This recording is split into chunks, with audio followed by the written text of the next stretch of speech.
brazos para conquistar las promesas que Jesús nos da. Solo espera y tú verás el milagro que Cristo hará. Un lugar para celebrar la victoria que su sangre nos da. Solo confía y créele que en familia lo encontrará. Hay un lugar para todos, familia de Dios.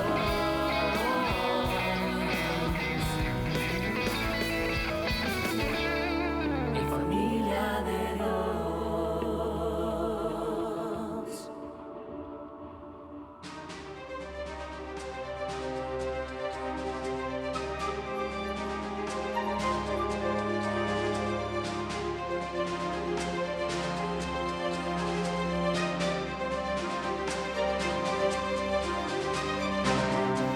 El comienzo de lo práctico. Bienvenidos a la primera parte de la tercera temporada de la serie titulada Efesios. En la primera temporada recorrimos lo que el libro de los Hechos nos relata acerca de la plantación, el establecimiento y la consolidación de la iglesia en Éfeso.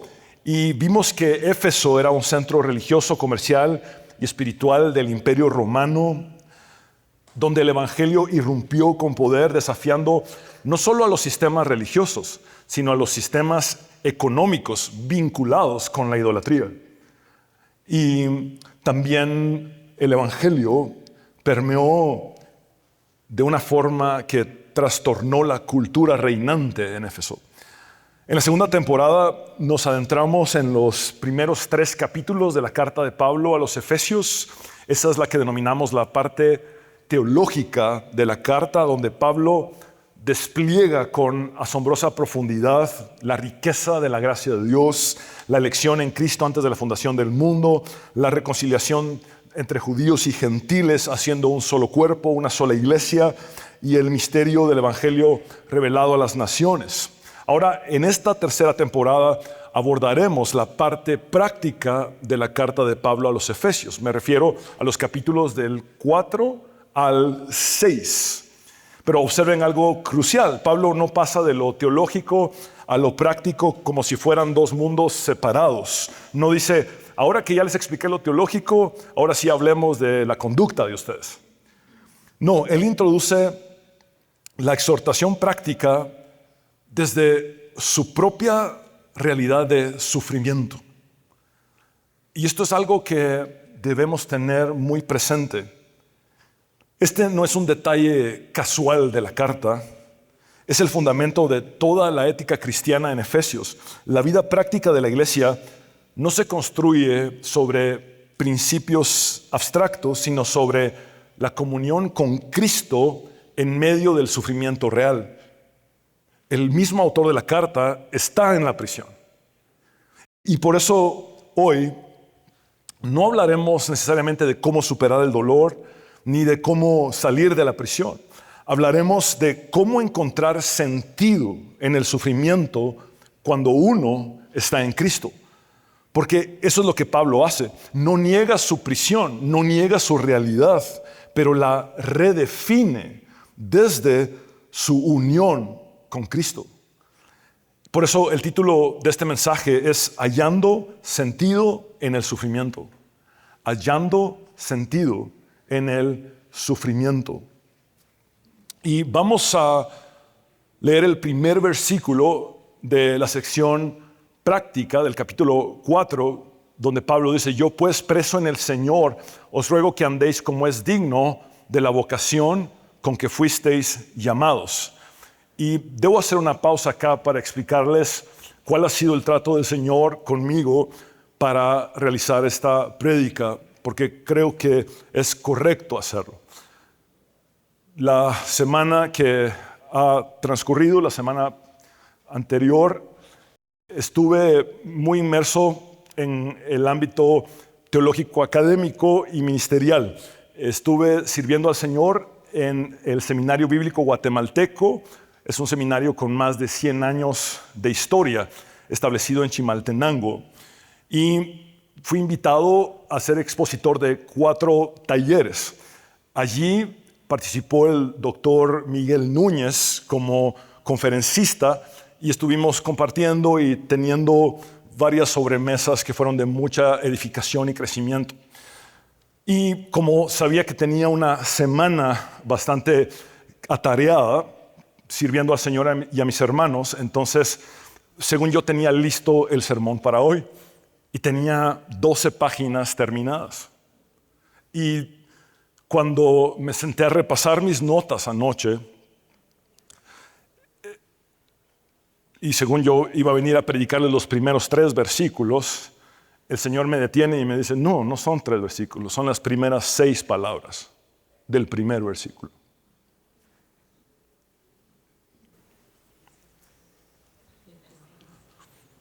Y en quebrantamiento, empezar de nuevo.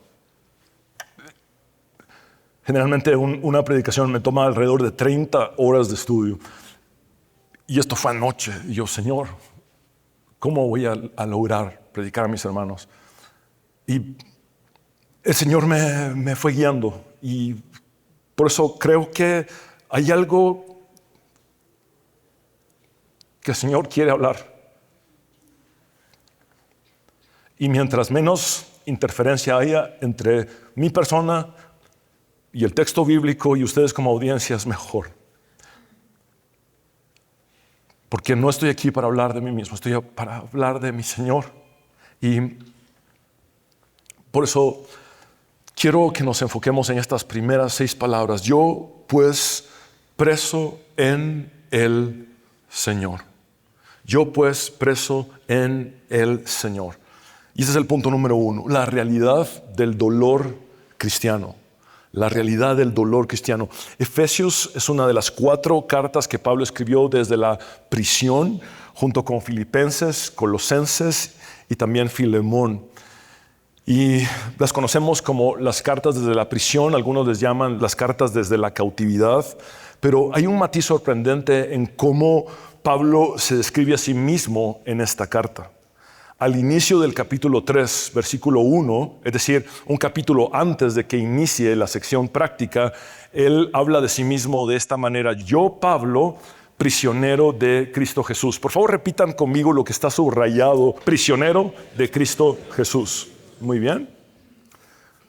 Entonces, grabemos en nuestra mente esta expresión y ahora veamos cómo en el inicio de la sección práctica, en el capítulo 4, versículo 1, Pablo se presenta como yo, pues, preso en el Señor. Por favor, leamos en voz alta lo que es subrayado: preso en el Señor. Hay una diferencia sutil, pero muy significativa y profunda. Veamos la siguiente gráfica para entenderlo un poco mejor. En el capítulo 3, versículo 1, al definirse como prisionero de Cristo, Pablo resalta que él le pertenece a Cristo. Y en el primer versículo del capítulo 4, al presentarse como prisionero en el Señor, Pablo enfatiza su unidad, su unión con Cristo.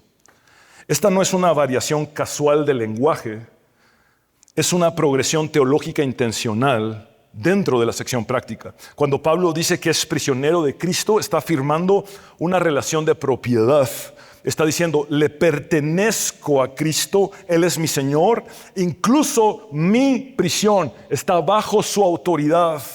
Él es mi dueño, Él es quien me posee, no Roma. Pero cuando dice que es preso en el Señor, va más allá. Está hablando de comunión, de unión vital. No solo le pertenece a Cristo, su vida entera, incluyendo su situación presente, su prisión, su sufrimiento, está en la realidad de encontrarse unido a Cristo. Es como si dijera, sí, estoy encadenado con grilletes romanos, pero mi vida está en Cristo. Mi identidad no está en esta celda, sino en Él. Mi sufrimiento no está aislado, no es ajeno a mi Dios, porque yo estoy en Cristo. Este es un giro radical. Pablo no está negando la realidad del dolor. Pablo no está diciendo, ¿en verdad yo no sufro? ¿O mi prisión es solo aparente? Mucho menos Pablo estaría diciendo, declaro, decreto, ordeno, establezco que todo está bien. Él reconoce plenamente su condición humana en este encarcelamiento, pero lo hace desde una realidad espiritual más profunda. Tengo un dueño que no es Roma, que me tiene aquí, en esta situación. Y estoy en Él, estoy unido a Él. Él nunca me deja. Él nunca se aparta. Mi realidad de vida es estar en Cristo. Y aquí es donde muchos de nosotros nos encontramos hoy. Quizás tú no estás en una prisión física con barrotes y guardias, con cadenas, pero te sientes prisionero. Tal vez estás prisionero de una enfermedad crónica que no mejora, que no da tregua, que te limita, que te hace depender de otros, que te roba la energía, la calidad de vida, que no te deja realizar lo que tanto amas. O estás prisionero de un trastorno psicológico, quizá de la ansiedad, que te paraliza ante decisiones simples en la vida. El trauma que se repite en tu mente, o la depresión que te arrastra y te bota al suelo cada mañana. Quizás estás prisionero de un matrimonio difícil, donde has orado, hecho tu mejor esfuerzo, has perdonado, buscado consejería, lo has intentado todo, pero parece que nada cambia y que solo empeora. Puede ser que estés prisionero de una situación financiera que te asfixia. Trabajas y trabajas y trabajas, pero apenas logras sobrevivir. Cada mes es una carrera contra el tiempo, las deudas, los compromisos. O tal vez estás prisionero de la soledad, el rechazo, de la incomprensión de tu propia familia por causa de tu fe o del llamado que Dios te ha hecho. Algunos están prisioneros del cuidado de un familiar enfermo, con días interminables y noches sin dormir. Cuidan de este familiar con amor, pero a la vez son prisioneros al no poder tener un espacio para sí mismos. Y el sufrimiento es real. Y Pablo no lo minimiza. Él no ofrece una teología de la evasión, del escapismo. No ofrece una teología del positivismo tóxico, sino una teología de la presencia de Dios. Una teología de la presencia de Dios en medio de su sufrimiento. Él no dice, ignoren la prisión. Él dice, miren la prisión desde una realidad distinta, desde su realidad en Cristo. Porque cuando uno está en Cristo, incluso la prisión deja de ser solo una mera aflicción humana, vacía, y se convierte en una expresión de comunión con Cristo y de participación en sus propósitos eternos. Y eso nos lleva al punto número 2, la transformación del sufrimiento. Ahora llegamos al corazón del asunto. Cuando sufrimos, todos enfrentamos una misma pregunta. Aunque quizá no la articulemos en voz alta, nos preguntamos esto: ¿quién está a cargo de mi dolor? ¿Quién está a cargo de mi sufrimiento? ¿Quién está a cargo de mi padecimiento, de mi situación difícil? Y nos preguntamos, ¿es la enfermedad acaso la que controla mi vida? ¿Es mi jefe injusto el que está determinando mi presente? ¿Es la economía quien decide mi bienestar? ¿Son políticos corruptos los que van a determinar cómo me va a ir en la vida? ¿Es esa persona difícil o aquella otra que me roba la paz. Constantemente es la traición la que acaso va a tener la última palabra en mi vida, o es la pérdida irreparable la que condiciona mi presente y mi futuro. Pablo, en medio de su prisión romana, trasciende todas estas preguntas. No se queda atrapado en el por qué, tampoco en el por qué a mí. Mira más allá de quién fue quien me hizo esto. Pablo está completamente seguro de que no es Roma quien está a cargo de su aprisionamiento, sino Cristo. Insisto en esto, Pablo entiende su prisión no como un accidente político, no como una mera persecución religiosa, sino como parte del plan soberano de Dios. Él no duda de que es la voluntad de Dios que él esté en prisión en este momento de su vida, en esta etapa, porque puede afirmar esto con tanta certeza. Es la pregunta que surge. ¿Por qué Pablo puede afirmar esto con tanta certeza? Y es porque ha sido incorporado a Cristo. Y aquí entra la fórmula más importante en toda la teología paulina, de la cual les he hablado en la temporada anterior de la serie, que es la fórmula en Cristo. ¿Recuerdan esa fórmula? En Cristo. La expresión en Cristo, con sus diferentes variantes, como en el Señor, en Él, en el amado, en Jesucristo, aparece aproximadamente 30 veces en la carta de Pablo a los Efesios. Es la carta con más apariciones de esta fórmula. Por eso muchos la llaman la epístola en Cristo.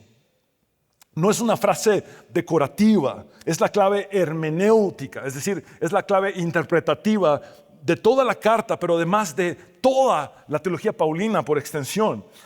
Todo lo que Pablo dice en Efesios sobre la elección antes de la fundación del mundo, la redención, la reconciliación, la iglesia, los dones, la familia, el matrimonio, la batalla espiritual, todo está anclado en esta realidad: estar en Cristo. Y una de las manifestaciones más radicales de esta unión con Cristo es la redefinición de nuestro sufrimiento. El teólogo presbiteriano James Stewart dijo acertadamente: el corazón de la religión de Pablo es la unión con Cristo. Esta, más que cualquier otra concepción, más que la justificación, más que la santificación, más incluso que la escatología o el estudio de la doctrina de los tiempos postreros, es la llave que abre los secretos de su alma. No era simplemente una experiencia ocasional de alto nivel, era el impulso constante de su vida. Para mí el vivir es Cristo, era la afirmación de su corazón. Cristo estaba en él y él en Cristo. Esta unión no es mística necesariamente, ni abstracta, es existencial y práctica. Por eso cuando Pablo dice que es preso en el Señor, está diciendo: mi encarcelamiento no es el resultado de circunstancias políticas o religiosas adversas fuera de control. Está bajo la soberanía del Señor y sirve para los propósitos del Evangelio. Aplicando esto a nosotros, podemos establecer este principio transformador. Nuestro sufrimiento está bajo el control soberano del Señor y sirve a los propósitos eternos del Evangelio. No se desperdicia, no es un error, no es un castigo arbitrario, como lo escribió John Stott con precisión teológica, pero también con ternura pastoral. En Cristo nuestro dolor no se desperdicia, es incorporado a los propósitos redentores de Dios. Esto no significa que el sufrimiento sea placentero. Tampoco implica que debamos buscarlo ni ser masoquistas. Si así lo hiciéramos, Seríamos una partida de locos, ¿verdad? Pero sí significa que Dios no está ausente en nuestro sufrimiento, porque estamos sufriendo en Él. Dios entra en nuestro sufrimiento y lo redime desde adentro, y eso cambia todo. La credibilidad del sufrimiento es el punto número 3 y final.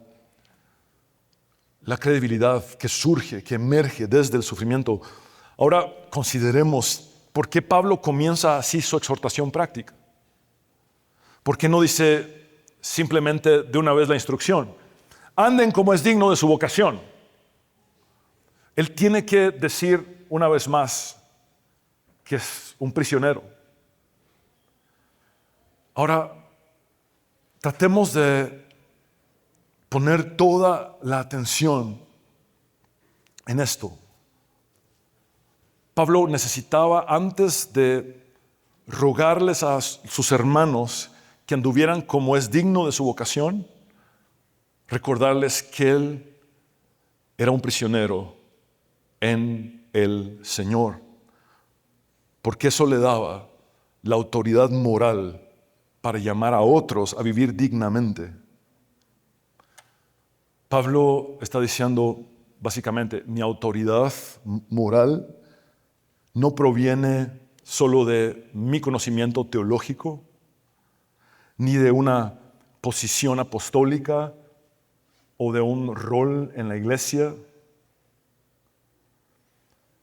sino de la fidelidad a Dios en medio de las pruebas más difíciles de la vida. En otras palabras, no se trata de mis logros personales. Mi autoridad moral viene de que ustedes me han visto sufrir pruebas sumamente duras y que en medio de esas pruebas tan difíciles como estar en esta prisión, he sido fiel a mi Cristo.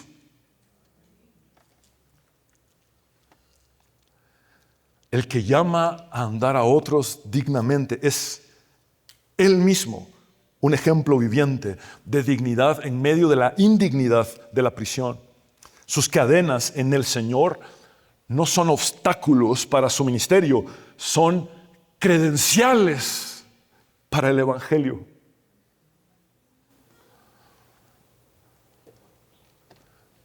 Amados hermanos, Pablo no exhorta desde una torre de marfil, no exhorta desde la posición de una celebridad religiosa, ni de una mansión como en la que muchos líderes religiosos viven en excesos en nuestros días. Pablo habla desde la prisión, desde la realidad. Y básicamente el sentido es este. ¿Quieren saber cuáles son mis credenciales para ser un siervo de Cristo? Aquí están. Son mis cadenas. Son mis cadenas. Es mi sufrimiento por su causa. Es mi fidelidad a Él, aun cuando perdí la libertad. Sigo siendo libre en Él porque estoy en Cristo. Porque Él es mi verdad. Jesús dijo, yo soy la verdad. Él personificó la verdad y también dijo que la verdad nos haría libres. Entonces Pablo vive dentro de una prisión, pero en una realidad de libertad en Cristo. Y eso le da una autoridad que ninguna teología abstracta podría otorgarle. Hoy, nuestra credibilidad como cristianos no se fundamenta en el éxito, nuestra prosperidad, nuestra influencia o nuestra comodidad. Se fundamenta en esto: nuestra fidelidad a Dios en medio de las dificultades. Jesús dijo, en el mundo tendrán aflicción, pero confíen en mí, porque yo he vencido al mundo. Jesús no hizo una oferta distinta. Amados hermanos, en tiempos donde vivimos, como diría Mario Vargas Llosa, en una civilización de espectáculo, donde se han creado celebridades religiosas que viven en excesos, que sus estilos de vida exorbitantes han traído tanto daño a la iglesia, donde en el contexto de las iglesias se fomenta lo que es el personal branding de un líder religioso, caudillista, que quiere aparecer con su nombre hasta en la sopa y su cara fea por todos lados.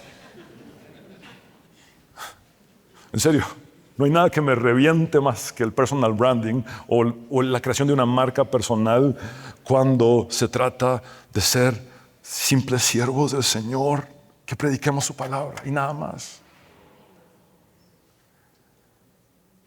Recordar esta verdad es importante, es importantísimo. Las cadenas y cicatrices, este principio quiero compartirlo con ustedes, las cadenas y cicatrices que llevamos en el Señor, sean enfermedad, rechazo, pérdida, persecución o traición, se convierten en credenciales del Evangelio.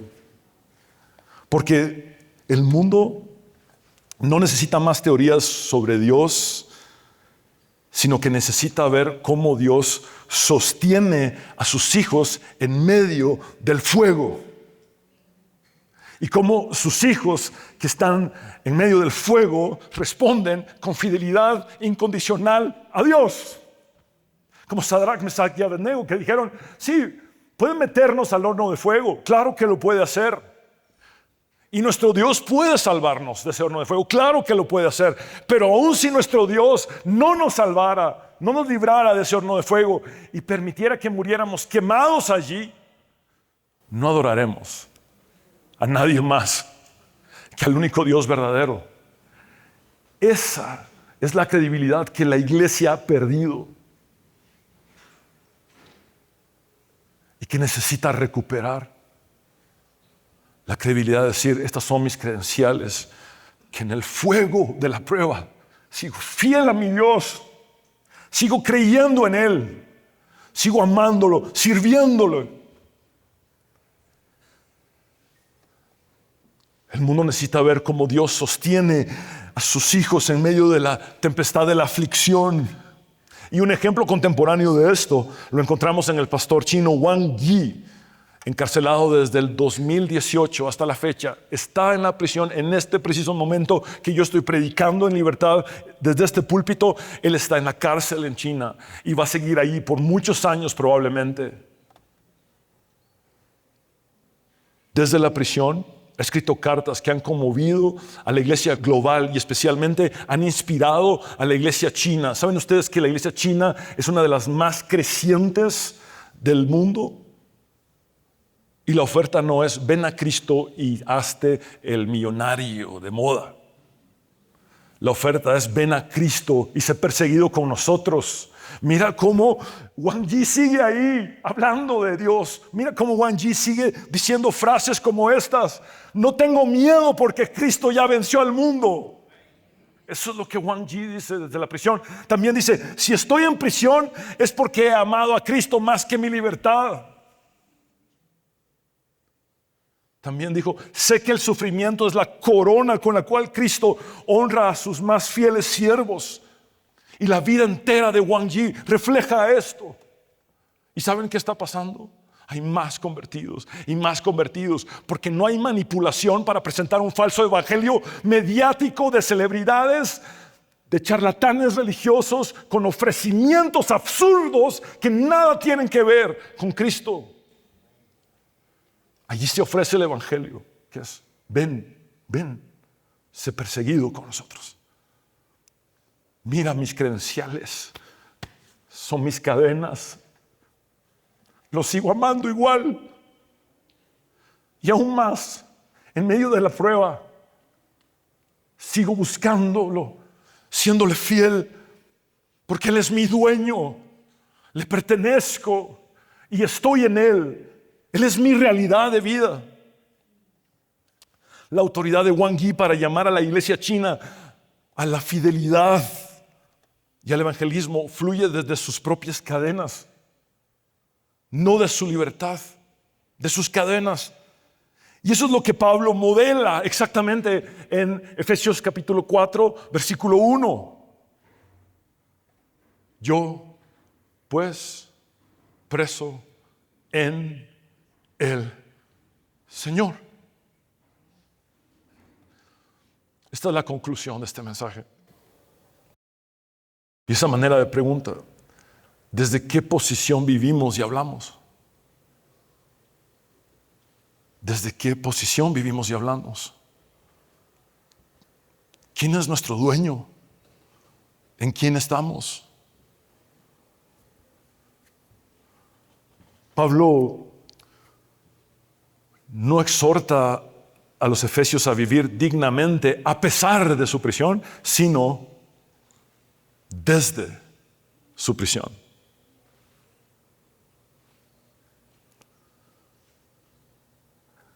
Su corazón era tan pastoral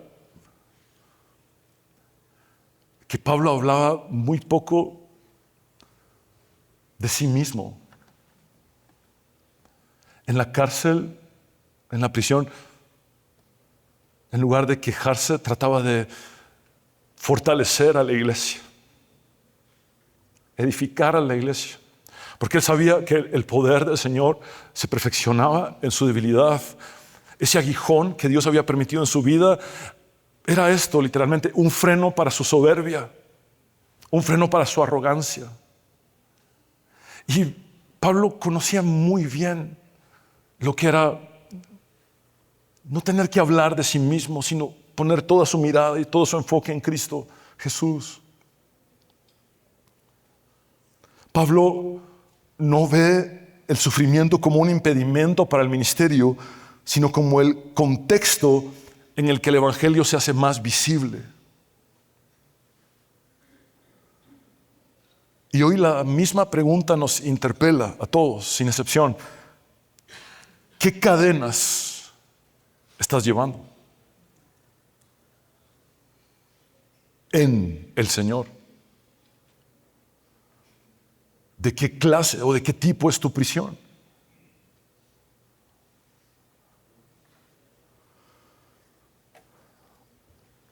¿Ves tu situación, las cadenas, tu aprisionamiento como obstáculos o como oportunidades para demostrar que Cristo es suficiente en medio de todo? Como se lo dijo a Pablo claramente, bástate mi gracia porque mi poder se perfecciona en tu debilidad. Cuando uno está en Cristo, hasta una prisión puede convertirse en un púlpito. Se lo repito, cuando uno está en Cristo, hasta una prisión puede convertirse en un púlpito. Y créanme, este púlpito de Pablo desde la prisión no solo llegó a las iglesias del Asia Menor, hoy estamos aquí. No solo llegó durante su tiempo de vida, hoy estamos aquí. Bendita prisión. Bendita prisión que el Señor usó para utilizar a su siervo, para que su siervo se sentara a escribir estas verdades.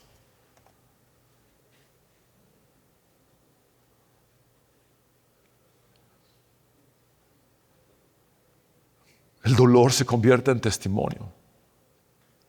El sufrimiento se convierte en corona, como lo dijo Wang Yi, quien en este momento está en la cárcel. Mientras muchos de nosotros desperdiciamos nuestras vidas sin alcanzar a uno solo para Cristo, en un contexto de libertad. Nos centramos en nuestro ego y en nuestra comodidad, en ser consumidores espirituales de una iglesia.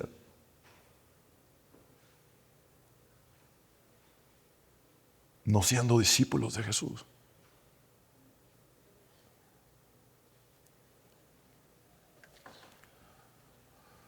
¿Estamos dispuestos a este evangelio?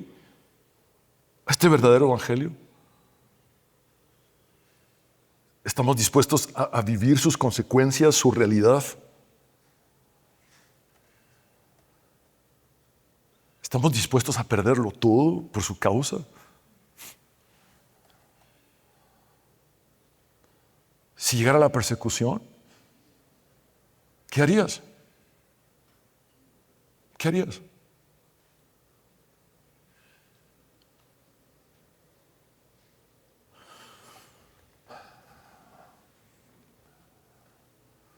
Y esto fue lo que dijo Pablo. Yo pues, preso en el Señor, os ruego que andéis como es digno de la vocación con que fuisteis llamados. Y esta súplica significa, sé que no lo están haciendo, por eso se los ruego. Se los ruego, vivan de acuerdo con esa vocación con la que Dios los ha llamado. Vivan el evangelio, vivan el cristianismo. Y Pablo, teniendo muchas otras credenciales para causar asombro o admiración en las personas, no las usa. Solo dice, preso, pero no cualquier preso. En el capítulo 3 dice, prisionero de Cristo. Y aquí dice, preso en el Señor. Estamos en tiempos donde perseguimos títulos, reconocimiento. Por favor, dígame pastor, dígame obispo, dígame apóstol.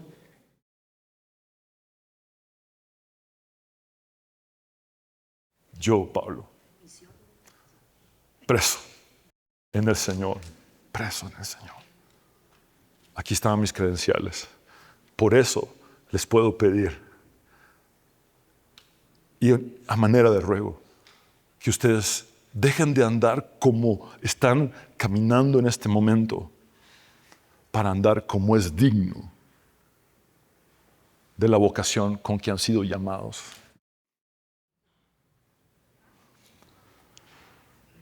Pablo no habla desde la perfección, tampoco habla desde la ausencia del dolor.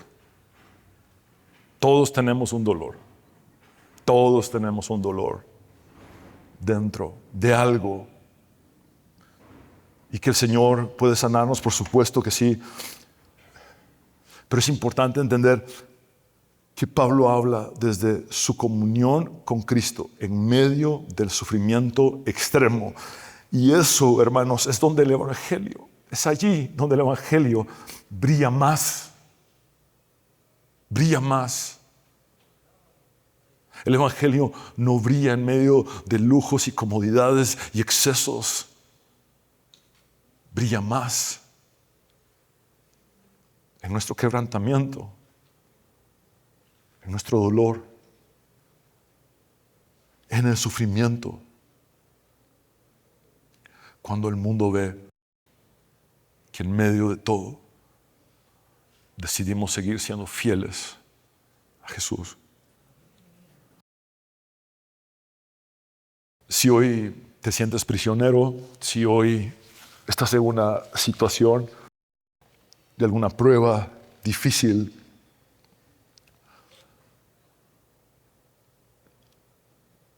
tienes que aprender de la realidad de Pablo y partir desde estas dos cosas. No sé qué es lo que estás atravesando. Puede ser un duelo, una pérdida, desempleo, un divorcio. No sé cuál sea tu situación. Soledad crónica, depresión, ansiedad, lo que sea. Esto es lo que debes aprender de las primeras 6 palabras de la parte práctica de la carta a los Efesios.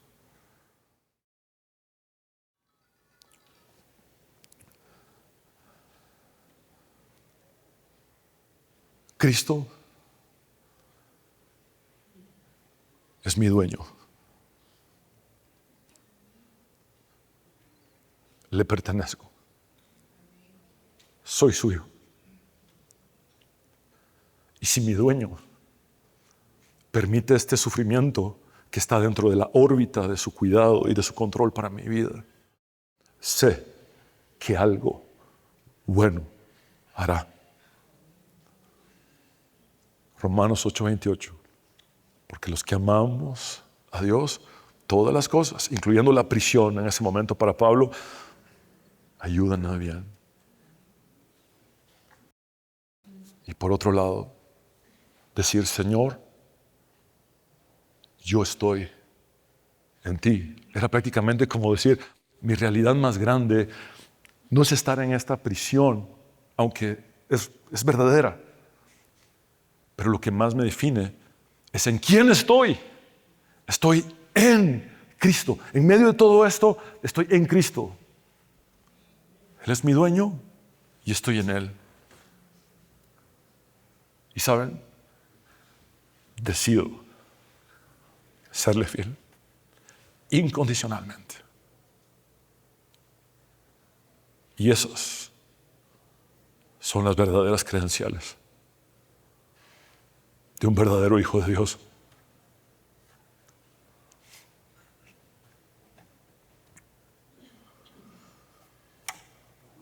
No sé cuál sea tu situación, tu condición, tu realidad, pero sí sé que el Señor me puso a trabajar un poquito más anoche, cambiando mis planes y llevándome a esto. Por eso yo quisiera abrir el altar un momento. Cualquiera que sea el sufrimiento, cualquiera que sea la situación, la condición, queremos orar por ti, queremos servirte, queremos que sepas que no estás solo, que cuentas con Cristo y con su iglesia. Somos su cuerpo. Puedes venir con confianza, puedes pasar con confianza. Gracias a Dios por tu vida. Gracias a Dios por tu vida. El cristianismo es mucho más. El evangelio es mucho más. Es mucho más. Y el Señor no va a desperdiciar tu sufrimiento. El Señor no va a desperdiciar tu situación. Probablemente será desde tus cicatrices que saldrá el ministerio que ni te imaginaste. Será de tus cicatrices que saldrá ese ministerio en el que Dios te ha de usar. Porque Dios no desperdicia el sufrimiento, lo usa. Usó el sufrimiento de su propio Hijo en la cruz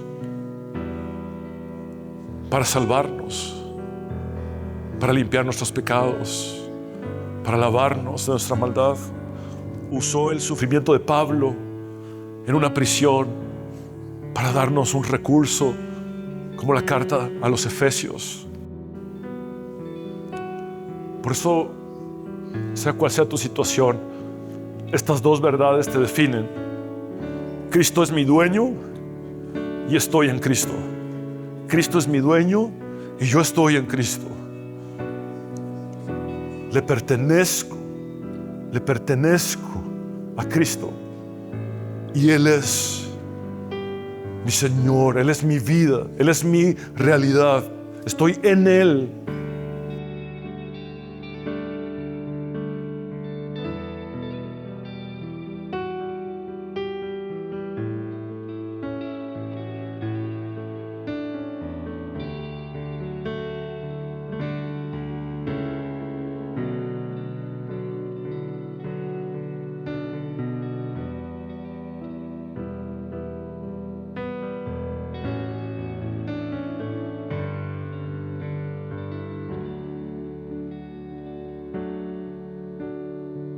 Tu fidelidad es grande. Tu fidelidad incomparable. Nadie es como tú. Bendito Dios, grande es tu fidelidad. Tu fidelidad es grande. Tu fidelidad incomparable. Nadie es como tú. Bendito Dios. Grande es tu fidelidad. Los que están en sus lugares, pongámonos de pie, cantemos al Señor y digamos: tu fidelidad es grande. Tu fidelidad incomparable. Nadie es como tú. Bendito Dios. Grande es tu fidelidad. Tu fidelidad es grande. Tu fidelidad incomparable es.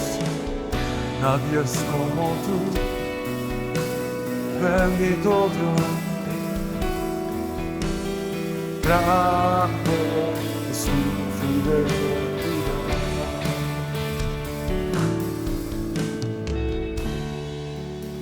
Gracias, Jesús. Te damos con todo nuestro corazón por tu obra en nuestras vidas.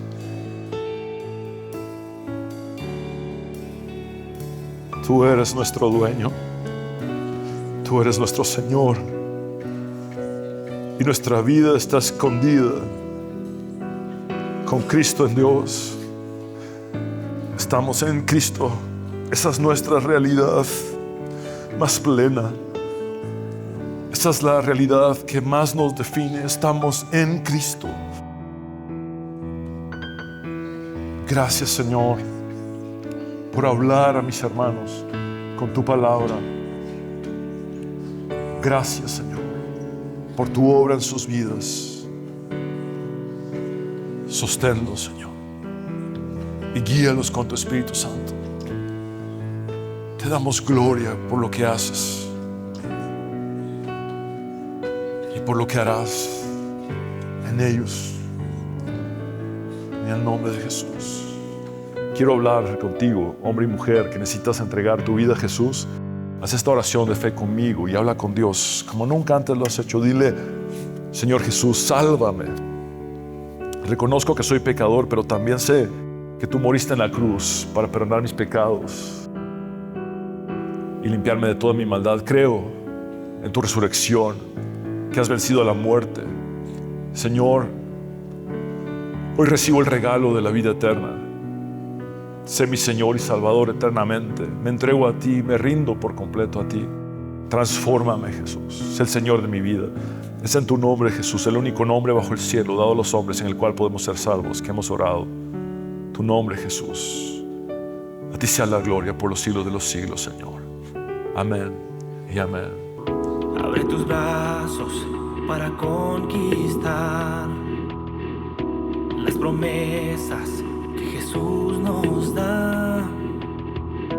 Solo espera y tú verás el milagro